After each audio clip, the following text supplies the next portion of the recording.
Hello friends, welcome to pre grammar lesson. इस video में हम क्लॉज के बारे में बात करेंगे। क्लॉज को हिंदी में उपवाक्य कहते हैं और ये वाक्य के अंदर होता है, यानी जो सेंटेंस होते हैं वो क्लॉजेस से मिलकर बने होते हैं। तो basically clause group of words होता है having subject and verb combination, जिसमें एक सब्जेक्ट होता है और एक वर्ब होती है। Sometimes it gives complete meaning by itself, कभी कभी इसका पूरा अर्थ होता है, and sometimes it does not give complete meaning, और कभी कभी ये पूरा अर्थ नहीं प्रकट करता है। जैसे कि he plays cricket, so he is subject here and plays is a verb, hence this is a clause, and इसका पूरा अर्थ भी है तो इसलिए ये एक क्लॉज है। दूसरा एग्जाम्पल है you may sit, you is a subject and may is a verb, तो ये एक सब्जेक्ट वर्ब कॉम्बिनेशन है और इसका पूरा अर्थ भी है, इसलिए ये एक क्लॉज है।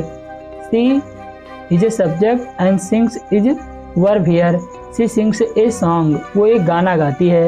ये एक सब्जेक्ट और वर्ब का कॉम्बिनेशन है और इसका पूरा अर्थ भी निकल रहा है, इसलिए ये एक क्लॉज है। तो जब जब इसका पूरा अर्थ निकलता है तब ये इंडिपेंडेंट क्लॉज होती है, और जब इसका पूरा अर्थ नहीं निकलता है तब ये एक डिपेंडेंट क्लॉज होती है। यानी कि क्लॉज को आगे फर्दर दो कैटेगरीज में बांटा गया है। पहला है इंडिपेंडेंट क्लॉज और दूसरा है डिपेंडेंट क्लॉज। इंडिपेंडेंट क्लॉज को हिंदी में कहते हैं स्वतंत्र उपवाक्य।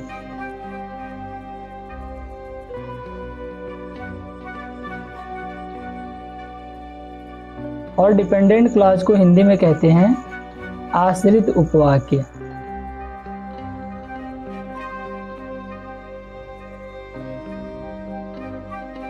तो अब हम डिटेल में समझेंगे कि इंडिपेंडेंट क्लॉज क्या होती है और डिपेंडेंट क्लॉज क्या होती है। तो independent clause basically does not need any other clause to complete its meaning, इसको अपना अर्थ पूरा करने के लिए किसी दूसरे क्लॉज की ज़रूरत नहीं होती है, और इसमें भी एक सब्जेक्ट एंड एक वर्ब कॉम्बिनेशन होता है और इसका पूरा अर्थ होता है। यानी कि इसको अपना अर्थ पूरा करने के लिए किसी दूसरे पर निर्भर नहीं होना पड़ता है। जैसे यू मे सेट, तुम यहाँ बैठ सकते हो, you is a subject and may is a verb, hence this is a subject and verb combination, और इसका पूरा अर्थ निकल रहा है, इसलिए ये एक इंडिपेंडेंट क्लॉज है। दूसरा एग्जाम्पल है I am a teacher, I is verb and I is a subject and am is a verb, and this is a subject verb combination, और इसका पूरा अर्थ भी निकल रहा है, इसलिए ये एक इंडिपेंडेंट क्लॉज है, किसी दूसरे पर निर्भर नहीं है। तीसरा एग्जाम्पल है he goes to school, he is a subject and goes is a verb, hence this is a subject and verb combination and it gives complete meaning, so this is a independent clause. अब हम देखेंगे dependent clause क्या होता है। So dependent clause basically not a complete meaning by itself, ये अपने आप में कोई पूरा थॉट नहीं होता है, पूरा एक इसका अर्थ नहीं निकलता है। इसमें भी एक सब्जेक्ट होता है और एक वर्ब होती है। जैसे इसका एग्जाम्पल है वेयर यू वांट, जहाँ तुम चाहो, तो you is a subject and want is a verb, ये एक सब्जेक्ट वर्ब कॉम्बिनेशन है। इसका कुछ अर्थ तो है पर पूरा अर्थ नहीं है, इसलिए ये एक डिपेंडेंट क्लॉज है। दूसरा एग्जाम्पल है वेयर यू वर बॉर्न, जहाँ तुम पैदा हुए थे, तो you is a subject and born is a verb, hence this is subject and verb combination, but not a complete meaning, not a complete thought, so hence this is a dependent clause, इसलिए ये एक dependent clause है, आश्रित उपवाक्य है।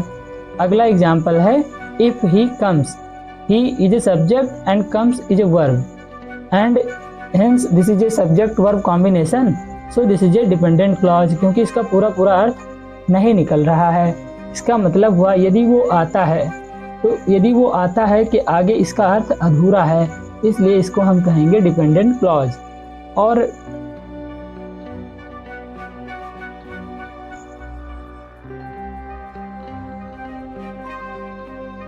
तो यहाँ पर एक बात ध्यान देने वाली है, वो ये है कि sentence is made of clauses, sentence clause का बना होता है।